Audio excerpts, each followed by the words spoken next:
Mesdames et messieurs, Michel Drac, s'il vous plaît.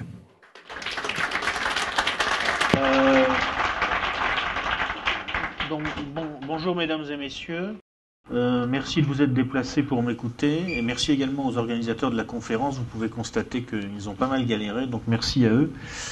Je vais essayer d'être rapide et synthétique. Donc la conférence est intitulée « La France entre guerre économique et chaos social ». Lucien Cerise vient de parler du chaos social. Moi je vais me centrer sur la guerre économique. Alors j'ai sous-titré cette partie « La réalité de la mondialisation ». C'est le titre qu'on aurait vraiment pu donner parce que vous allez voir que quand on se penche sérieusement sur le concept de guerre économique, on comprend que c'est celui qui permet de comprendre la vraie nature, l'essence profonde du phénomène de mondialisation que nous vivons actuellement. Alors, pour essayer de comprendre cette essence, on va faire ça en 4 points. J'espère que vous arrivez à lire, c'est pas très clair, c'est bon. Ok, merci. Alors, le premier point, je vais définir le concept. Vous allez voir que c'est un concept polysémique, flou. C'est important de bien le définir, de bien comprendre ce qu'il recouvre potentiellement ou pas. Le deuxième point, on va regarder les leçons de l'histoire sur l'histoire longue. Parce que la guerre économique, ça s'est énormément intensifié depuis quelques décennies, mais ça ne date pas d'hier. C'est un phénomène structurel dans l'histoire. Donc on va essayer de se pencher un petit peu sur l'histoire longue pour tirer en fait les leçons de cette histoire longue. Ensuite, on va regarder la situation actuelle. C'est ce que j'ai appelé l'échiquier global. Je vais essayer de vous décrire l'échiquier global de la guerre économique tel qu'il fonctionne aujourd'hui, à très grands traits. Et dans une 4e partie, on s'intéressera plus particulièrement à la France dans la guerre économique. Et j'ai sous-titré en quelque sorte cette partie « France : chronique d'une défaite programmée ». Point d'interrogation, vous verrez pourquoi. C'est peut-être bien une défaite programmée. Alors, pourquoi je vous fais cette présentation? Pourquoi c'est moi qui vous fais cette présentation? D'abord, je vais un petit peu en dire 2 mots quand même. Je ne suis pas un économiste de formation, comme les économistes que parfois vous pouvez entendre dans les médias, ou même des économistes indépendants qui sont des économistes de formation. Je suis diplômé d'école de commerce, en filière finance d'entreprise, avec une formation complémentaire en école d'ingénieur. Quelque part, quand je parle de macroéconomie, je sors du domaine pour lequel j'ai été formé. Mais je crois que, justement, à condition de pouvoir m'appuyer sur les sources que je reconnais, qui sont des spécialistes de ce genre de questions, le fait d'avoir une formation à la base et une expérience à la base de microéconomie, ça peut me donner un regard assez intéressant, et c'est ce regard que j'ai la faiblesse de penser pas tout à fait inintéressant que je vais essayer de vous transmettre en m'appuyant naturellement sur les spécialistes qui ont fait le travail avant moi. Ce que je vais vous présenter maintenant, c'est une synthèse de leur travail dans un certain regard. À la fin de la présentation, je vous dirai qui sont ces spécialistes et lesquels je vous conseille de lire. Alors, je vais vous lire le transparent parce que je pense qu'au fond de la salle, vous avez un peu du mal là. Donc il s'agit d'abord, la première chose, c'est de définir le concept. Une première définition très simple de la guerre économique, c'est une guerre par et pour l'économie. Si on s'appuie sur le dictionnaire de l'Académie française, qu'est-ce que ça signifie exactement? Pour le dictionnaire de l'Académie française, la guerre, c'est le recours aux armes dans un conflit entre des pays, des nations, des groupes de population par extension. C'est un affrontement organisé qui oppose des nations ou des groupes humains par d'autres moyens que la force armée. En principe, quand on parle de guerre économique, on est dans ce domaine-là. On est dans les autres moyens que la force armée. Sinon, on est dans l'économie de guerre, c'est une autre problématique. Là, on parle d'une guerre, en principe, sans armes, ou en tout cas, qui ne se fait pas directement par les armes. Et l'économie, qu'est-ce que c'est? C'est l'ensemble des activités humaines ou des ressources concourant à la production et à la répartition des richesses. Là aussi, c'est le dictionnaire de l'économie française. Si on combine tout ça, on arrive à une définition plus précise. La guerre économique est un affrontement organisé par le moyen et pour le contrôle des activités humaines et des ressources concourant à la production et à la répartition des richesses. C'est la définition du concept telle qu'on peut la donner à partir du dictionnaire. Alors ce concept, il faut le savoir, est contesté. C'est-à-dire qu'il y a des gens qui disent que énoncer que l'économie, c'est-à-dire la répartition des richesses et la façon d'organiser leur production, peut servir à la guerre, il y a des gens qui disent que c'est en quelque sorte malsain, que ça n'est pas une façon de poser les problèmes qui est acceptable. En fait, si on regarde qui dit cela, on s'aperçoit que ce sont donc les libre-échangistes dont l'idée force est que le doux commerce, entre guillemets, c'est une expression qui est issue en quelque sorte de leur école, est contraire à la guerre. À cette vision des choses s'oppose une école dite mercantiliste, ou aujourd'hui on dira néo-mercantiliste, qui dit que, au contraire, il y a une omniprésence de l'affrontement dans les relations à l'intérieur de l'économie, et que le commerce est un support, un outil et souvent un but de la guerre. Alors, mon opinion personnelle, on va tout de suite balayer l'argument libre-échangiste, c'est qu'il suffit de regarder qui le soutient pour comprendre ce qu'il recouvre. En fait, les gens qui contestent la légitimité de l'idée de guerre économique, c'est tout simplement ceux qui servent la puissance dominante à l'intérieur du libre-échange. Parce que la particularité de cette puissance, c'est que, étant dominante, ayant la possibilité de définir les règles et de les structurer, elle peut faire la guerre économique à travers les règles du système. Ça a été le cas de l'impérialisme britannique à l'époque où il dominait la planète. C'est aujourd'hui le cas, on va dire, des États-Unis, ou plus exactement du complexe de puissance qui se dissimule derrière les États-Unis. Ce sont comme par hasard les économistes issus de ce monde-là, de ce monde dominant, qui disent que la guerre économique n'existe pas. En fait, tout simplement, ça les arrange de nier sa réalité parce qu'ils savent que eux, ils peuvent faire cette guerre-là furtivement, par les règles du système, alors que les autres puissances qui s'opposent à eux sont obligées de la faire de manière beaucoup plus visible, parce qu'ils sont obligés de transgresser ces règles pour pouvoir la faire. Voilà à quoi se résume, en quelques mots très simples, l'opposition entre l'école du libre-échange et l'école mercantiliste. Et vous avez compris que je suis un mercantiliste, et je l'assume complètement. Pour moi, la position du libre-échange, aujourd'hui, c'est de l'idéologie, c'est pas une réflexion sérieuse. D'ailleurs, dans la réalité, je n'entrerai pas dans les détails du transparent, ils seront mis à disposition par ailleurs, mais dans la réalité, la guerre économique est tout simplement une évidence. Juste quelques exemples. La CIA a déclassifié en 2003 une partie de ses archives, une partie seulement, je vous rassure, pas la plus sensible évidemment, et c'était les documents ayant plus de 50 ans. C'est-à-dire le tout début de la CIA, si vous voulez, les années 40, début des années 50. Où on s'aperçoit qu'en 1950, un document au plus haut niveau de la CIA s'intitule en toute simplicité « Planning for the Economic Warfare », c'est-à-dire, en gros, planification de la guerre économique. C'est dans le code génétique de la CIA, elle est faite pour faire la guerre économique. La NSA, depuis les révélations d'Edward Snowden, nous le savons, la National Security Agency, qui espionne à peu près toute la planète, non seulement intègre la guerre économique dans son cahier des charges, mais en fait, on se rend compte quand on étudie les révélations de Snowden, aujourd'hui, en a fait son cœur de métier. Et Snowden nous a permis, par exemple, de savoir que la NSA est autorisée à espionner la Banque Centrale Européenne. C'est quand même assez intéressant.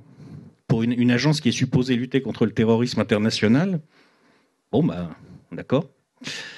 En Chine, l'armée populaire de libération a une mission qui est donner un soutien stratégique pour la défense des intérêts nationaux. Comme vous voyez, c'est extrêmement large. Et en pratique, on sait très bien que le renseignement militaire chinois conduit régulièrement des cyberattaques à finalité d'espionnage économique. C'est une évidence. En France même, la DGSI rédige régulièrement des notes de synthèse sur les menaces de guerre économique. Nous avons une banque publique d'investissement qui a été fondée pour empêcher les prises de contrôle agressives dans une optique de guerre économique. Et nous avons même une école de guerre économique. Tout ça pour dire que dans la réalité, la guerre économique est une évidence. Elle existe de fait parce qu'il y a des gens qui la font, si vous voulez. Cette évidence est d'ailleurs intégrée, on peut le remarquer au passage, dans le cinéma grand public. C'est-à-dire que c'est une des choses amusantes de notre époque. Vous avez des économistes très sérieux comme M. Paul Krugman, par exemple, qui est un des grands théoriciens actuels du libre-échange, prix Nobel d'économie, qui vous disent que la guerre économique n'existe pas. Ou en gros, qu'il ne faut pas poser les problèmes dans les termes de la guerre économique. Mais vous voyez très bien que le cinéma grand public, lui, le fait tous les jours. C'est-à-dire qu'à la limite, il y a plus de vérité dans les fictions destinées au grand public et faites parfois par des cinéastes américains que chez les économistes institutionnels. C'est amusant à voir. Je citerai 3 films. No Escape, 2015. Un cadre d'une multinationale est menacé de mort avec sa famille lorsque les manœuvres des services spéciaux de son pays sont dénoncées par les révolutionnaires d'un pays d'Asie. On pourra reparler tout à l'heure, si vous voulez, du scénario réel qui est derrière, parce que, en fait, No Escape ça consiste à romancer, à accentuer, à spectaculariser des choses qui se passent vraiment. Et on pourra parler, par exemple, de sociétés comme, je ne cible pas particulièrement celle-là, je ne porte pas d'accusation, mais on va dire Bechtel, la société américaine Bechtel ou la société française Veolia, et de pays, par exemple, comme la Bolivie. Bon. Syriana, en 2005, à travers les parcours croisés d'un cadre de l'industrie pétrolière et d'un agent de terrain du renseignement américain, l'interpénétration entre les théâtres politiques, géopolitiques, sécuritaires et économiques aux USA et au Moyen-Orient. Là aussi, on pourra en reparler tout à l'heure si vous voulez comprendre les enjeux de la guerre économique qui est en train de se jouer en Syrie. Parce que c'est une guerre militaire, mais au départ, c'est une guerre économique en grande partie. Ou encore 1000 milliards de dollars, c'est un film français, celui-là, qui date de 1980, un film d'Henri Verneuil. Un journaliste est manipulé par une centrale de renseignement pour faire tomber un politique. Il découvre qu'on l'a utilisé dans une affaire de contournement d'embargo. Je vous conseille le film pour ceux qui ne l'ont pas vu, et pour ceux qui l'ont vu, savoir que la multinationale dont il est question dans le film a existé historiquement. Manifestement, la partie du scénario qui est relative à l'histoire de cette multinationale pendant la Seconde Guerre mondiale est un décalque presque ligne à ligne de l'histoire réelle du groupe ITT. Donc tout ça pour vous dire que, évidemment, la guerre économique, ça existe, et c'est des choses tout à fait concrètes. Alors maintenant, on va commencer à approfondir un peu le concept, et on va voir que le problème pour parler de la guerre économique, c'est qu'elle est non seulement polysémique, mais même protéiforme. C'est-à-dire que non seulement le concept est flou, il peut avoir plusieurs sens, mais même la réalité peut se transformer. Il existe en fait, si on essaye de faire une typologie des types de guerre économique, plusieurs situations. Un État contre un autre État. Par exemple, au Chili en 1973, la déstabilisation économique a précédé le coup d'État du général Pinochet. Bon, derrière, il y avait la CIA et les États-Unis. Aujourd'hui, le Brésil. En 2014, les révélations d'Edward Snowden le montrent très clairement. Depuis quelques années, il y a un ensemble d'attaques coordonnées des États-Unis contre le Brésil. Il s'agit de casser la seule puissance à l'intérieur du continent sud-américain qui peut, autour d'elle, fédérer une résistance efficace à la doctrine Monroe. Vous savez, la doctrine Monroe, c'est l'Amérique aux Américains. Et en fait, ce que ça veut dire, c'est l'Amérique du Sud aux Américains du Nord. Bon. Il y a un pays qui peut s'y opposer, c'est le Brésil. Aujourd'hui, les États-Unis sont en guerre économique contre le Brésil. Quand on prend les révélations d'Edward Snowden, c'est très clair. Un État contre son peuple. Alors, on nous cite toujours la découlakisation en URSS, mais on pourrait citer des cas plus récents, par exemple la crise des migrants dans l'Union européenne. Là aussi, on pourra en parler tout à l'heure si vous voulez. Il y a une évidente dimension de guerre économique derrière. Une entreprise contre une autre entreprise. Ça, c'est très médiatisé. C'est une forme de guerre économique qui est très médiatisée parce qu'elle est spectaculaire et puis parce qu'elle permet de ne pas trop s'intéresser aux vrais problèmes qui touchent le cœur du système, le cœur de la mondialisation contemporaine. Bon, on pourrait donner un exemple, c'est la guerre entre ADS et Boeing. On pourra en parler tout à l'heure si vous voulez, là aussi. J'aurai des exemples après si vous voulez détailler tel ou tel aspect. Une entreprise, un État. United Fruit contre le Honduras et d'une manière générale les pays d'Amérique centrale. Vous avez des pays en Amérique centrale qui ont été baptisés à une certaine époque les républiques bananières. C'est tout simplement parce que c'était des pays où pratiquement le pays était piloté par une multinationale étrangère, United Fruit, qui avait le monopole de l'acheminement et du commerce des fruits exotiques vers les États-Unis. Et vu la taille du marché américain et le poids du secteur agricole dans un certain nombre de pays d'Amérique centrale, ça faisait de United Fruit pratiquement le maître de ces pays-là. Jusqu'au moment où le Honduras a voulu se révolter, et United Fruit, en lien avec la CIA, les cadres dirigeants de United Fruit étaient aussi parfois ceux de la CIA, en particulier M. Allen Dulles, eh bien United Fruit a agressé économiquement, littéralement, le Honduras, puis le Guatemala. Un État, une entreprise. Bon, là, on a eu récemment les États-Unis contre la BNP, par exemple. Ça aussi, on pourra en parler. C'est une guerre économique. Et elle n'est pas faite pour empêcher l'utilisation du dollar dans le cadre du financement des États qui, paraît-il, aideraient le terrorisme. Ça, c'est une bouffonnerie. Quand on s'intéresse un peu aux choses sérieuses, ça fait mourir de rire. C'est une guerre économique dont l'objectif est, comme d'ailleurs l'affaire Volkswagen, la destruction des fleurons de l'économie européenne. Les États-Unis sont en guerre aujourd'hui contre l'Europe sur le plan économique. Parfois aussi, la guerre économique, c'est une classe sociale contre une autre classe sociale. Mais alors, en général, dans ce cas-là, on parle plutôt de guerre de classe. Moi, je crois qu'on peut relier les deux phénomènes. Ils sont un peu distincts, mais on peut les relier. Parce que, comme je vous le disais, la guerre économique est protéiforme. Elle se transforme constamment. Et en réalité, les affrontements de puissance peuvent assez facilement s'appuyer sur les affrontements de classe. Et donc, on ne peut pas séparer tout à fait ces problématiques. Pour moi, la guerre de classe est une forme de la guerre économique. Une variante, un cartel contre un tissu économique, par exemple la grande distribution contre le petit commerce. Bon, ça aussi, c'est une guerre économique. Et ça aussi, ça peut correspondre à des enjeux de puissance à puissance. Tout ça est protéiforme, tout ça se transforme constamment. Et cette réalité protéiforme explique qu'on a du mal à cerner le concept et à lui donner ses grandes règles, ses grandes bases de fonctionnement.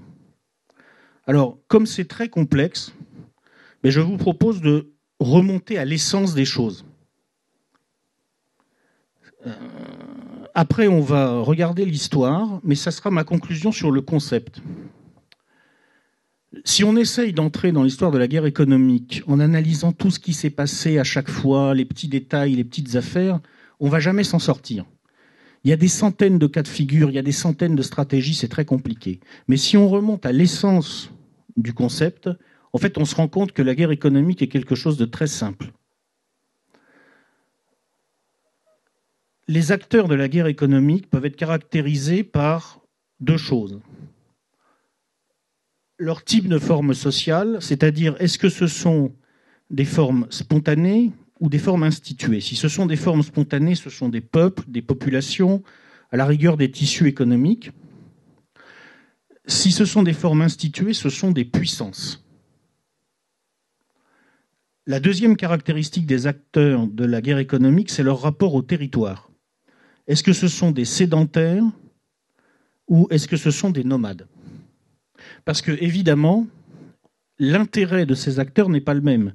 Un sédentaire va toujours vouloir compartimenter le champ économique pour pouvoir exploiter des territoires précis sur ce champ. Un nomade va toujours vouloir le décompartimenter pour pouvoir se promener à l'intérieur de cet espace et y collecter de la plus-value partout où il peut la capter.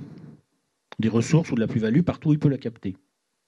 Et je vous propose maintenant de parcourir l'histoire de la guerre économique selon cette nomenclature, le type de forme sociale ou le rapport au territoire. Et vous allez voir, on va comprendre un petit peu mieux maintenant, à partir des leçons de l'histoire, la réalité de la guerre économique contemporaine. Alors, je vous propose de partir de l'Europe du Haut Moyen-Âge. Dire ça nous remonte loin, on est loin des problématiques actuelles, mais vous allez voir, on n'en est pas si loin que ça. Au Moyen-Âge, la guerre économique est un phénomène extrêmement simple. Pratiquement, elle se confond avec la défense du territoire des sédentaires par des aristocraties qui sont en fait des nomades sédentarisés. C'est-à-dire que les sédentaires passent un accord avec un groupe nomade dominant. Nous allons vous payer des impôts et vous défendez notre territoire contre les autres nomades. C'est l'origine de nos États, c'est l'origine des puissances sédentaires. Elles ont été constituées comme ça. Et évidemment, aujourd'hui, c'est beaucoup plus compliqué à voir. À l'époque, c'était très très simple. En fait, comme je vais vous le montrer maintenant, fondamentalement, ça n'a pas changé. À l'époque du capitalisme marchand, en gros à partir de la Renaissance et jusqu'à la Révolution industrielle, les choses se complexifient parce qu'il y a des nomades d'un nouveau type qui apparaissent. Ce sont les commerçants. Bien sûr, il y en avait déjà dans l'Europe de l'an 1000, mais il y en avait très peu. Ils étaient anecdotiques. Progressivement, à partir de l'émergence du capitalisme marchand, il y a des puissances commerciales, dont l'archétype est Venise, qui émergent et qui finissent par peser presque aussi lourd en termes de revenus que les plus grands États-nations en cours de définition. Ces puissances commerciales s'appuient sur des classes commerçantes en formation qui émergent et qui montent en puissance à l'intérieur des populations européennes. Et on commence à voir apparaître une forme de nomadisme à l'intérieur des puissances sédentaires, si vous voulez. Comme si le territoire des puissances sédentaires devenait aussi celui de nomades qui renégocient constamment leur rapport avec la puissance sédentaire. Le capitalisme est une forme de nomadisme. Le capital bouge, il bouge très vite, il bouge beaucoup plus vite que les autres facteurs de production. Les ressources naturelles, vous pouvez assez difficilement les bouger, elles sont à un endroit. Le travail, il peut bouger, mais c'est compliqué en général. Le capital, il bouge beaucoup plus vite. C'est une forme de nomadisme. Et les héritiers des nomades de l'an 1000, dans l'Europe de 1500 ou de 1600, ce sont les puissances commerciales, en réalité. Avec la révolution industrielle, fondamentalement, ce mécanisme ne change pas. Les banques, les grandes entreprises industrielles, les banques d'ailleurs plus nettement que les grandes entreprises industrielles, ont des logiques de nomadisme prédateur. Le capitalisme, c'est un nomadisme prédateur. Le prolétariat industriel, la paysannerie et les peuples colonisés, que nous, Européens, avons au passage aimablement invités à participer à notre petite sauterie, ce sont des sédentaires. Et ces sédentaires sont encadrés par des États-nations qui sont en cours de formation, qui sont plutôt protecteurs en Europe même, quoique ça se discute parfois, mais quand même plutôt protecteurs, je pense, et plutôt alliés aux puissances prédatrices dans les territoires colonisés.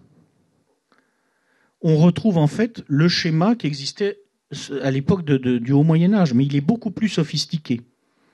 Les rapports entre la puissance sédentaire et la puissance nomade sont infiniment plus complexes qu'à l'époque où, si vous voulez, on avait le duc qui protégeait ses paysans des vikings. Maintenant, on a des États-nations qui, à la fois, protègent en partie leur population des agressions des puissances nomades étrangères liées à l'étranger, mais qui, en même temps, passent un accord avec ces puissances nomades pour exploiter ces populations. Mais fondamentalement, c'est les mêmes structures. Tout a changé, mais rien n'a changé. Alors aujourd'hui, nous vivons encore une autre époque de la guerre économique. Et c'est là que je voulais vous amener. Aujourd'hui, nous vivons une époque où ces puissances nomades ont définitivement, semble-t-il, pris le pas en termes de capacité d'action, de capacité à faire percevoir leur puissance sur les États-nations. C'est pourquoi ça arrive, si vous voulez. Eh bien, c'est parce que la guerre économique est en train de s'éloigner de la matière. Donc, elle est en train de s'éloigner du territoire. Au Moyen Âge, l'enjeu de la guerre économique, c'est le support de la guerre économique de l'époque. C'est-à-dire qu'on se bat pour ce qui va permettre de se battre, le territoire. À l'époque du capitalisme marchand, on se bat toujours pour ce qui va permettre de se battre, mais ça n'est plus seulement le territoire. C'est aussi le contrôle des flux de capitaux. À la Renaissance, ça commence à apparaître. À l'ère industrielle, on se bat toujours pour le support de ce qui permettra de se battre. Mais ça a une fois de plus muté. Maintenant, c'est beaucoup plus les marchés et les ressources naturelles. Dans notre époque actuelle, l'ère post-industrielle, on se bat toujours pour pour ce avec quoi, on va se battre. Mais quand vous lisez aujourd'hui les théoriciens de la guerre économique, ils vous expliquent que, bien sûr, les ressources naturelles jouent toujours un rôle, bien sûr, les marchés jouent toujours un rôle, mais la ressource clé, de plus en plus, elle est immatérielle. Ce sont les actifs immatériels et essentiellement l'innovation, les capacités d'innovation, l'avance technologique et, bien entendu, la clé de tout à ce stade, le facteur explicatif de toute la guerre économique contemporaine à grande échelle, la maîtrise de l'outil monétaire. Aujourd'hui, le sujet de la guerre économique, il est là. Bon. Mais encore une fois, vous retrouvez les mêmes structures. Vous avez toujours des puissances en face des peuples et des nomades en face des sédentaires. Vous pouvez toujours continuer à inscrire la guerre économique dans cette grille, malgré toutes ces mutations. Alors là, je me suis amusé un petit peu. J'ai dit qu'il y avait une métapuissance formée par le système bancaire et les multinationales. Le concept de métapuissance décrit bien ce qui est en train de se passer, je trouve, parce qu'on n'a plus affaire à des puissances nomades normales. Elles ont été capables de se fédérer, de s'organiser. Et individuellement, les entreprises et les banques ne peuvent pas faire face aux États-nations, mais collectivement, à travers l'organisation des marchés, en fait, elles peuvent balayer les États-nations quand elles veulent, à condition de s'entendre entre elles. C'est cette notion de métapuissance. Et ils ont maintenant, c'est cet ensemble de puissances nomades a maintenant, dans une certaine mesure, un bras armé. L'OTAN, j'ai mis derrière le drapeau américain, parce que l'OTAN, c'est les États-Unis qui entraînent leurs vassaux, et j'ai rajouté un petit État qui a une stratégie particulière dans cette histoire, et on pourra en parler si vous voulez, l'État d'Israël. L'ensemble forme en réalité aujourd'hui le système de puissance, éventuellement militaire, parce que la guerre économique, ça reste économique jusqu'au moment où ça devient militaire, de cette métapuissance formée par le système bancaire et les multinationales. Alors, quelles sont les leçons qu'on peut tirer de l'histoire que je viens très très rapidement de vous décrire ? La première leçon, je vous l'ai déjà dit, c'est que l'enjeu de la guerre économique, c'est le support de la puissance.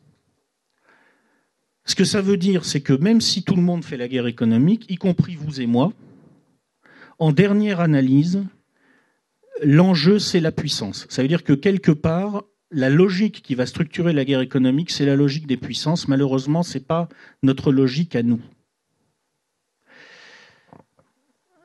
La puissance, elle a une logique particulière. Cette logique, c'est la logique de la volonté de puissance. La volonté de puissance, qu'est-ce que c'est ? C'est le prolongement de l'instinct de survie au-delà du réflexe défensif dans l'immédiateté. La volonté de puissance, ça consiste à dire, même si aujourd'hui je ne suis pas menacé, je vais accroître mes capacités à faire face à de futures menaces. Donc ce que ça veut dire, c'est que si vous voulez faire la guerre économique, si vous voulez pouvoir la faire, il faut être capable d'assumer la volonté de puissance. Et là, je vous demande de bien mémoriser cette leçon-là, parce qu'elle est cruciale pour comprendre les logiques de la guerre économique contemporaine. Et c'est là que vous allez voir, on peut faire le lien avec ce que Lucien Cerise vient de vous expliquer. Si vous n'êtes pas capable d'assumer la volonté de puissance, même si vous avez par ailleurs tous les atouts pour la guerre économique, forcément vous la perdrez. À un moment, il faut être capable de dire « j'ai le droit de me défendre » et ça implique le droit à me doter de capacités d'attaque. C'est un prolongement logique. Si vous n'êtes pas capable de le faire, ce n'est pas la peine d'entrer dans l'arène. Gardez bien cette leçon en tête, vous allez voir, ça va resservir. La deuxième leçon, c'est que le support de la guerre économique dépend des conditions technologiques.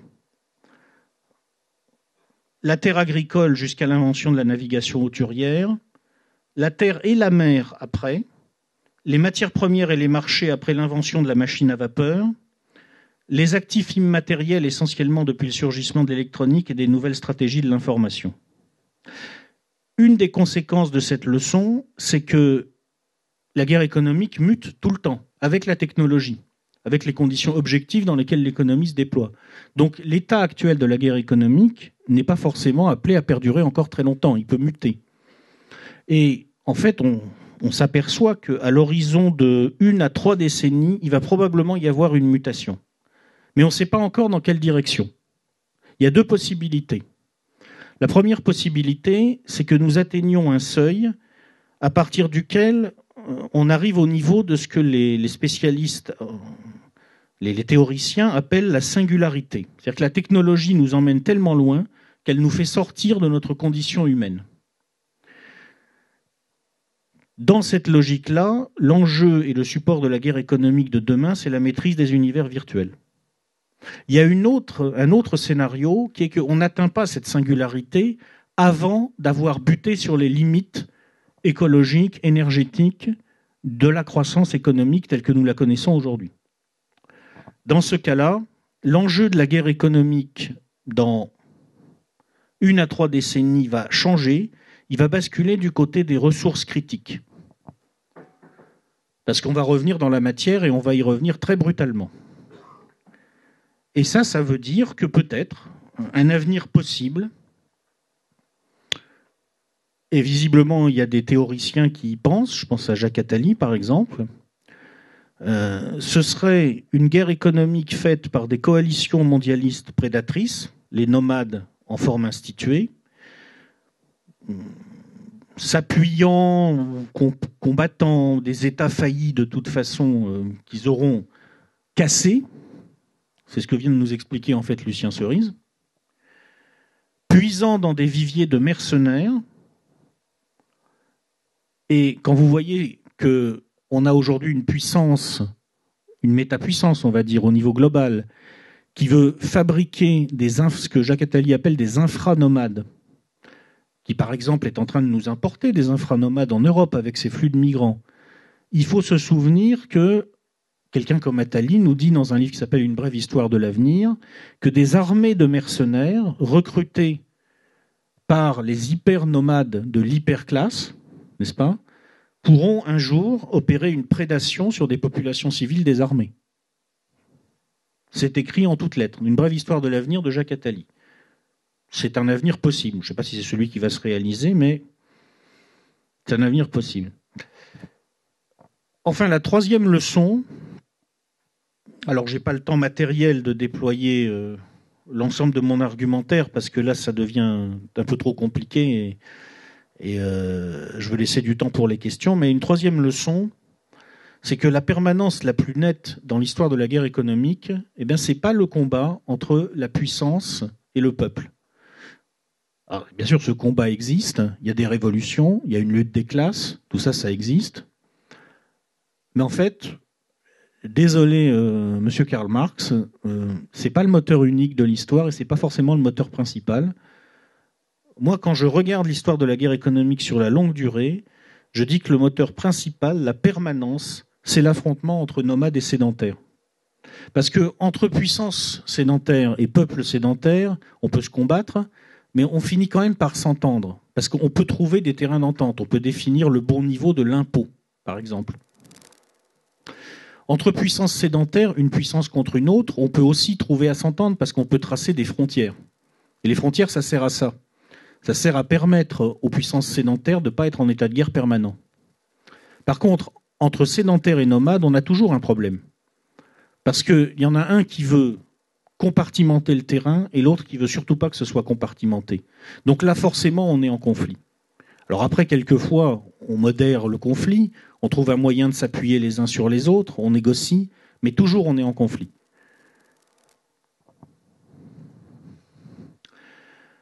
Ce qui nous amène maintenant, puisqu'on a vu l'histoire, à essayer de comprendre comment ça se traduit dans notre époque contemporaine. Alors,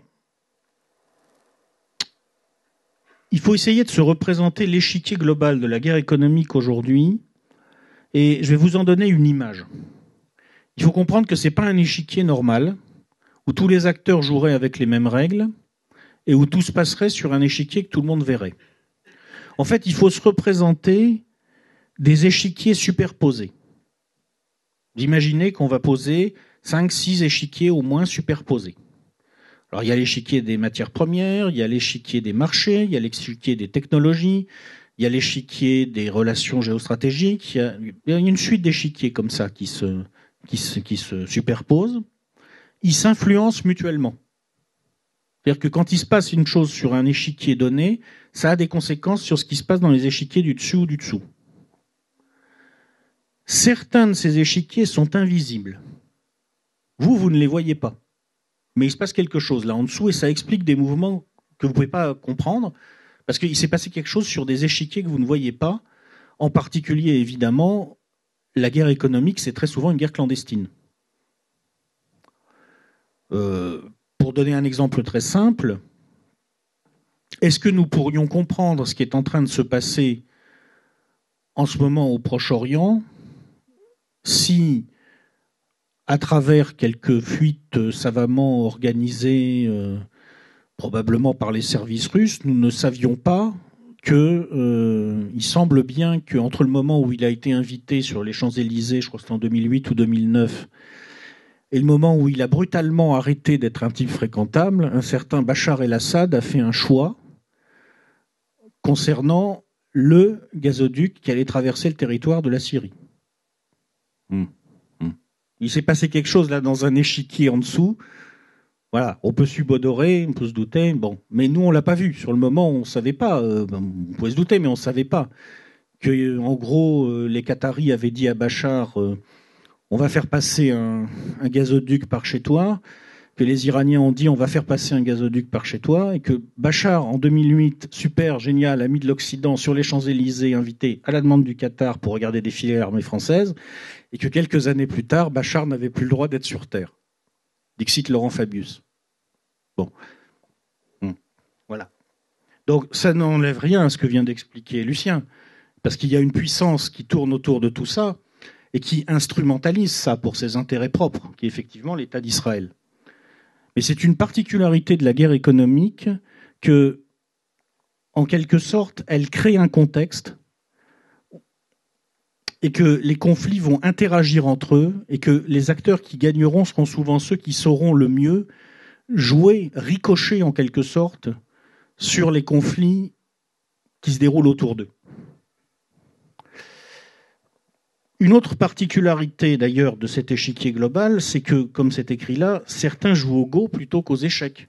C'est-à-dire que par exemple, dans cette histoire de gazoduc, vous pouvez très bien avoir quelqu'un qui joue au go parce qu'il est en train de chercher à gagner des territoires pour faire passer des gazoducs, et puis quelqu'un d'autre qui est à côté et qui lui joue aux échecs et qui cherche plutôt, par exemple, à mettre un roi en échec. C'est ce dont on vient de parler. Et puis, en plus, tous les acteurs ne réfléchissent pas de la même manière. C'est-à-dire que certains jouent plutôt à l'européenne en prenant les pièces, d'autres jouent plutôt à la japonaise. Vous savez qu'aux échecs japonais, on retourne la pièce de l'adversaire, on la fait sienne quand on la prend. On ne la retire pas de l'échiquier. Et c'est ça qui donne toute la complexité de ce qu'est la guerre économique aujourd'hui. Alors, qui joue sur cet échiquier global multidimensionnel? Vous avez essentiellement les puissances. Nous sommes des pièces qui sont manipulées sur cet échiquier. Ce n'est pas vraiment nous qui prenons les décisions, malheureusement. Parfois, les pièces peuvent se révolter, mais en temps normal, elles ne sont que manipulées. Alors, les puissances, c'est par ordre d'importance a priori décroissante.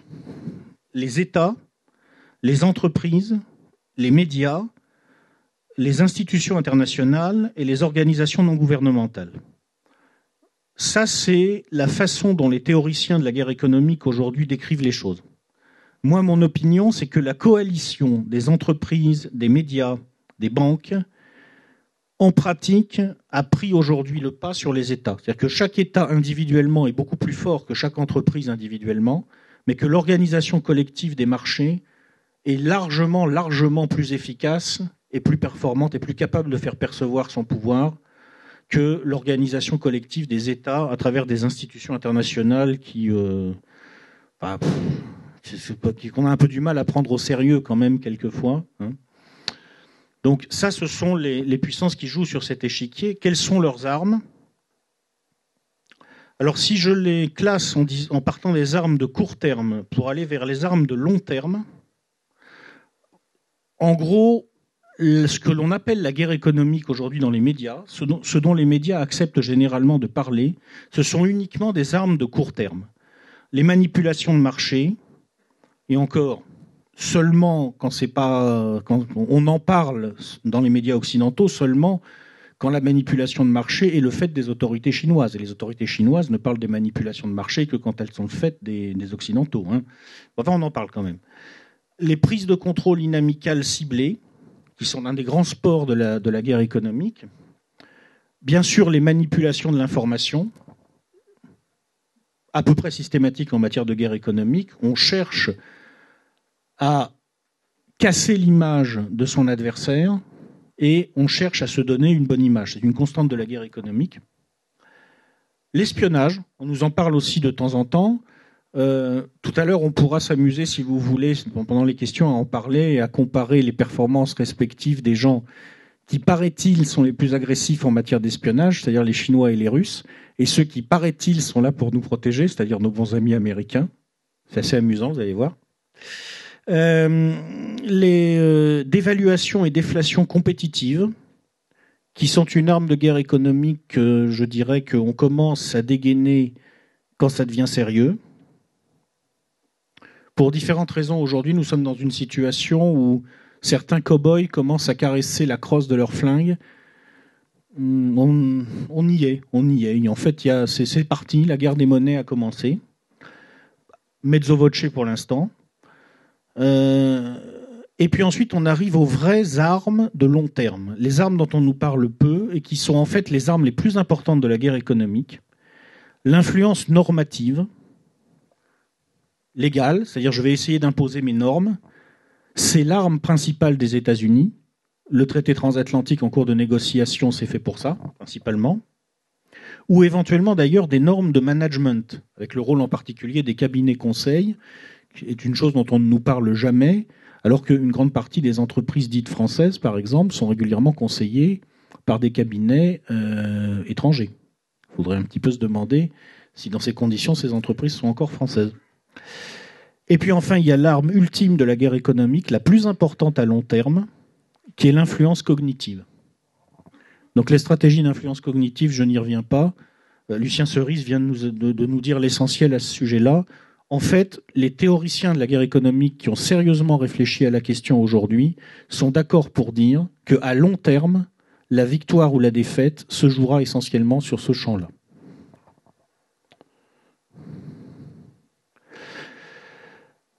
Alors pourquoi ça va se jouer sur ce champ-là ? Eh bien, pour le comprendre, il faut comprendre le contexte.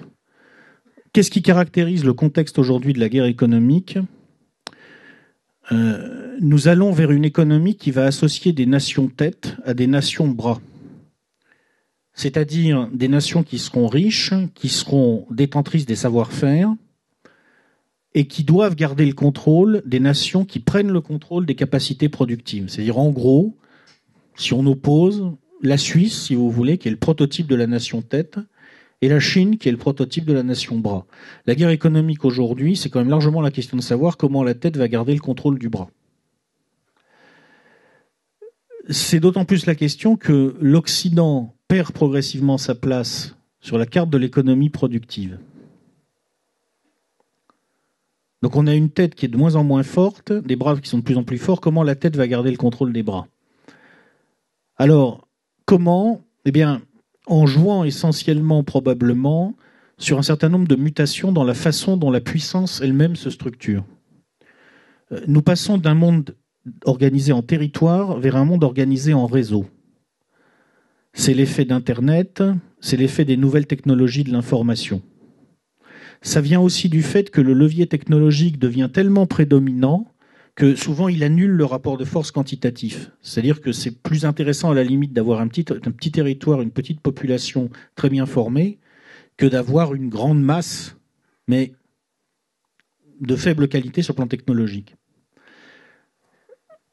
Pour que la tête contrôle les bras, elle doit maîtriser les secteurs technologiques de pointe et les flux d'informations.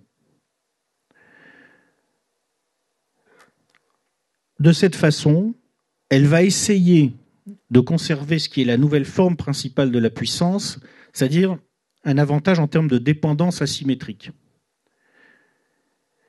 Jadis, la puissance, c'était la capacité à aller, passez-moi l'expression, péter la gueule à quelqu'un qui ne voulait pas faire ce que vous vouliez qu'il fasse.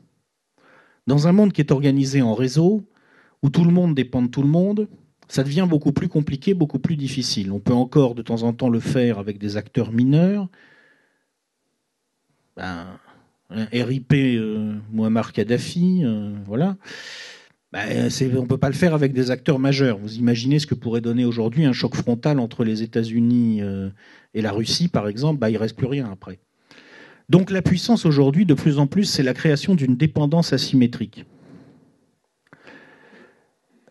Pour ça, il faut maîtriser les capacités d'innovation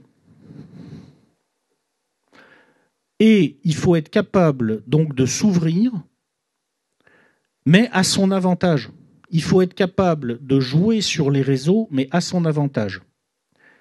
Il faut être capable, par exemple, d'accueillir les talents qui viennent de l'étranger, mais pour les intégrer chez soi, pas pour qu'ils viennent et qu'ils repartent chez eux avec de la technologie et du savoir-faire qu'ils ont acquis. Et pour ça, donc en dernière analyse, un élément clé, c'est la cohérence cognitive des populations. Si on est capable de conserver la cohérence cognitive des peuples, dans ce monde-là, dans le monde de cette guerre économique-là, on est bien armé. C'est comme ça que ça fonctionne. C'est très abstrait, je sais, mais on verra tout à l'heure, si vous voulez, on pourra parler d'exemples concrets. Ça correspond à des choses très précises. Cela étant, les puissances ne perdront pas de vue la question des ressources critiques. Alors, ça, je ne vais pas commenter le transparent là parce que ça serait un peu trop long. Si ça intéresse quelqu'un dans la salle, on pourra en parler après pendant les questions. Mais si vous voulez, si je fais très très court, dans le monde que je viens de vous décrire, où tout se joue sur les capacités d'innovation, où tout se joue à ce stade hors de la matière, finalement, enfin l'essentiel se joue hors de la matière, les puissances ne perdront jamais de vue la question des ressources critiques parce qu'elles gardent en tête la possibilité d'un retour à la matière dans 1 à 3 décennies.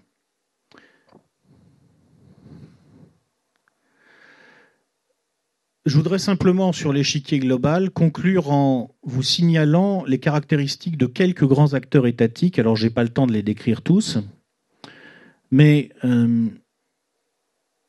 on peut citer au moins les USA, la Chine, la Russie, puis je ferai un petit mot sur l'Allemagne. Pour les USA, les objectifs stratégiques, c'est dominer les secteurs clés pour préserver l'avance technologique et donc militaire et imposer leurs normes. Et pour ça, ils ont un objectif intermédiaire crucial. Ils ont une arme absolument essentielle.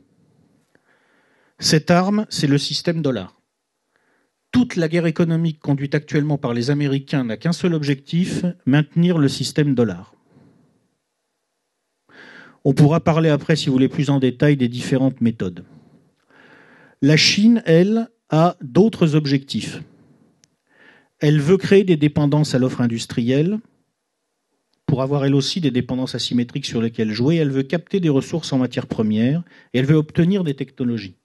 C'est pour ça qu'on vous parle tout le temps de la guerre économique chinoise, de l'agressivité chinoise. Mais en fait, c'est parce que la Chine, n'ayant pas le système dollar, n'ayant pas la monnaie de réserve, n'a pas les moyens de faire la guerre économique en quelque sorte furtivement. La Russie, c'est assez proche. La différence, c'est que les dépendances, les Russes n'essayent pas de les créer à une offre industrielle qui n'est pas leur fort, mais plutôt à l'offre énergétique. Et enfin, je voudrais dire juste une phrase sur l'Allemagne. L'Allemagne est en train de perdre la guerre économique. Elle n'a pas les moyens de rester une très grande puissance à l'échelle globale très longtemps, mais elle fait une guerre économique quand même. Elle peut être extrêmement agressive et ça explique en partie nos problèmes en France. Ça aussi, on pourra en parler si vous voulez. J'ai préparé ici quelques dossiers emblématiques de la guerre économique. Si vous le souhaitez tout à l'heure pendant les questions, on laissera ce transparent-là affiché. Si quelqu'un parmi vous veut parler plus particulièrement d'une de ces affaires, vous poserez la question. Il est impossible en 45 minutes de parler de l'ensemble de ces problématiques. C'est un sujet trop proliférant, trop complexe. Je vais conclure sur la France en étant extrêmement bref. En fait, la France a pas mal de points forts dans la guerre économique, mais elle est plombée par un certain nombre de points faibles qui font que, si vous voulez, elle est en ce moment entraînée vraiment dans une dynamique de défaite. En gros, si je synthétise en 3 phrases un transparent qui mériterait 10 minutes pour être expliqué, nous avons hérité de l'esprit colbertiste. Nos qualités viennent de là, nos faiblesses viennent de là.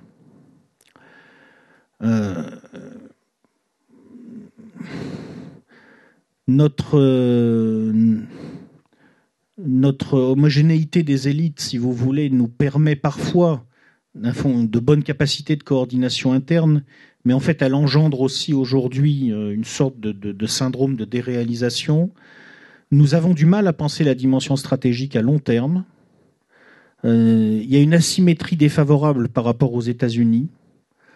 Et puis nous sommes sous l'emprise des réseaux atlantistes et pro-Israël. Alors j'aurais voulu avoir le temps de rentrer plus en détail, mais malheureusement c'est complètement impossible dans des délais aussi courts. On laissera simplement en post-production les transparents, comme ça les gens pourront s'arrêter et lire plus précisément les transparents. Je conclurai simplement en décrivant l'engrenage qui explique la défaite programmée de la France. Vous avez 3 causes de fond. D'abord, nous sommes une puissance en recul stratégique et c'est toujours difficile de gérer une retraite. C'est plus facile de penser le long terme quand on est celui qui prend les initiatives. Celui qui est obligé de réagir aux initiatives de la nouvelle puissance dominante, il faut qu'il soit très réactif. Et ça, c'est une position difficile pour nous, surtout avec notre tradition colbertiste, qui ne nous a pas vraiment habitués à jouer en contre, en fait. D'autre part, nous subissons depuis la fin de la Deuxième Guerre mondiale une entreprise systématique de culpabilisation, qui est une guerre cognitive, dont l'objectif est de saper notre volonté de puissance. Et à partir de là, pour la raison que je vous ai expliquée tout à l'heure, on ne peut pas gagner la guerre économique si on n'est pas capable d'assumer sa volonté de puissance. Et puis nous sommes un pays vieillissant, donc conservateur, et qui est confronté à une ethnicisation qui est favorisée par les forces étrangères et qui est en train de déstructurer la cohérence cognitive du pays. Donc qu'est-ce que ça implique ? Notre situation de recul stratégique nous place en dépendance de la protection américaine. Le vieillissement, le conservatisme, l'ethnicisation nous amène nos classes dirigeantes à se focaliser sur les menaces intérieures. Ça, c'est quelque chose qui est très sensible en France, qui n'existe pas d'ailleurs dans certains pays européens. En France, le pouvoir a structurellement peur de son peuple plus que de l'étranger. Ce qui n'est pas forcément le meilleur point de départ pour faire une guerre économique. Le tout aboutit à un refus systématique de la politique de puissance. Et à partir de là, qu'est-ce qui s'est passé ? Eh bien, notre classe dirigeante s'est réfugiée, en quelque sorte, dans l'adhésion à un projet européen de puissance par la norme. C'est-à-dire une puissance soi-disant douce, molle, qui s'imposerait par la norme, par le fait que nous allons aligner la planète sur la postmodernité européenne et l'absence du conflit. Mais ça, c'est absolument pas la réalité du monde. C'est pas la réalité du monde que je viens de vous décrire. C'est pas la réalité du monde de la CIA, de la NSA ou de l'armée populaire de libération chinoise. Eux, ils vivent pas dans ce monde-là. Donc, ce système européen d'adhésion de puissance par la norme, il est inadapté à l'hyper-compétition contemporaine. En plus, il a été techniquement mal conçu. Ça aussi, on pourra en parler si vous voulez. Mais ça, je crois vraiment que c'est une erreur de conception au niveau de l'euro. Qu'est-ce qui en est résulté ? Eh bien, ce qui en résulte tout simplement, c'est une situation de vassalisation complète, d'atlantisme obligé, de diplomatie sous contrôle, et donc de vulnérabilité aux influences étrangères, Israël, le Qatar, et puis bien entendu, encore une fois, les États-Unis. Le résultat, et je conclurai là-dessus, c'est ça. Et ce que je viens de vous expliquer, alors à très très gros traits, cette mort de la volonté de puissance, cette inadaptation de la vision dans laquelle nous sommes, nous, Européens, à la réalité du monde qu'on a évoquée avant, et où ces conflits entre nomades et sédentaires sont plus intenses et plus violents que jamais, le résultat, c'est ça. Ce sont les courbes du PIB en volume. Alors, la courbe rouge, c'est le PIB mondial depuis 1998. La courbe bleu clair qui est juste en dessous, c'est le PIB de la Grande-Bretagne. En gros, c'est la courbe que nous, Français, nous aurions dû avoir si nous étions encore pilotés par une classe dirigeante dotée d'une volonté de puissance et si nous n'étions pas plombés par l'euro. En fait, on aurait même dû probablement faire un peu mieux parce que les Britanniques ont fait des erreurs, eux aussi, et parce que, objectivement, nous avons plus d'atouts qu'eux au départ dans notre manche. La courbe verte, c'est la courbe de la zone euro. Et en dessous, presque invisible, vous avez une courbe bleu sombre, vous ne la voyez probablement pas, c'est la courbe de la France, qui se cale pratiquement exactement sur celle de la zone euro. Nous sommes dans la moyenne. Donc nous sommes sur la courbe de la zone euro. Et en dessous, vous avez une courbe violet, qui est l'Allemagne. Et vous pouvez observer au passage que tout ce qu'on nous raconte sur l'Allemagne, qui paraît-il est le grand vainqueur actuel, etc., c'est très relatif. Elle est le grand vainqueur depuis 2009. Parce qu'en 6 ans, elle nous a rattrapés. Alors qu'elle avait pris du retard avant. La différence, évidemment, entre les Allemands et nous, c'est qu'eux, ils sont en implosion démographique. Donc, quand leur PIB croît en volume, bon, on va dire officiellement 25%, dans la réalité, vous pouvez probablement enlever la moitié parce que les croissances actuelles, bon, c'est largement du pipeau. Comme la population, dans le même temps, a tendance à stagner, et même elle commence à baisser maintenant, c'est tout à fait supportable pour eux. Pour nous, c'est un autre problème.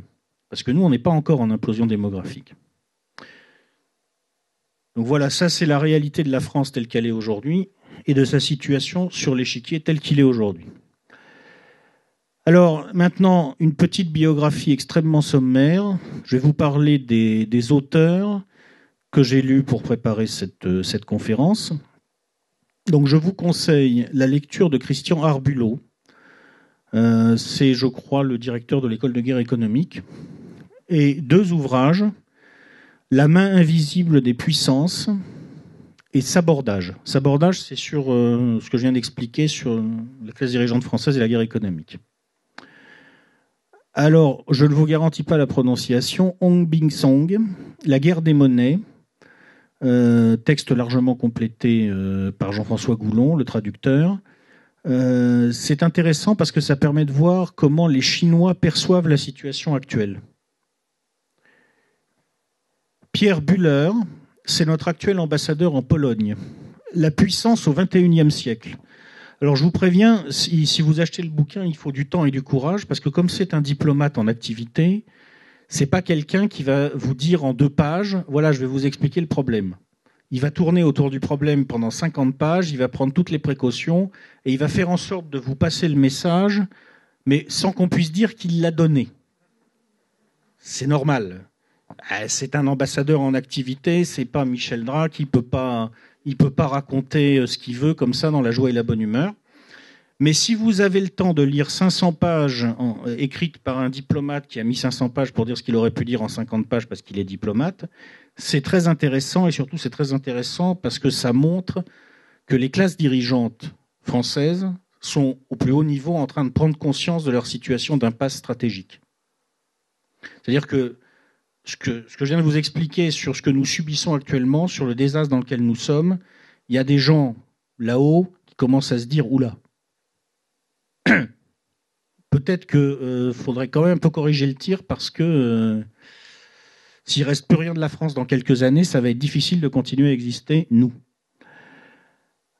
On pouvait aussi lire Ali Laïdi, c'est un ouvrage d'introduction, Les États en guerre économique. C'est un bon ouvrage d'introduction. Et puis je vous signale 2 textes pour les anglophones qui sont disponibles sur Internet. J'adore ces 2 textes. Monsieur Scott Nolan, c'est un officier de l'US Army qui a publié il y a quelques années une étude intitulée Economic Warfare, a Study of US and China, la guerre économique, une étude des États-Unis et de la Chine. C'est disponible en ligne. Vous n'avez qu'à aller sur Google, vous faites Scott Nolan, Economic Warfare, vous le trouverez. C'est pas mal parce que on y voit quel quelle prévision nos amis américains ont sur l'avenir des puissances européennes. Je vous laisse découvrir, c'est très drôle. Et je vous dis tout de suite, on n'est pas franchement au casting. Bon.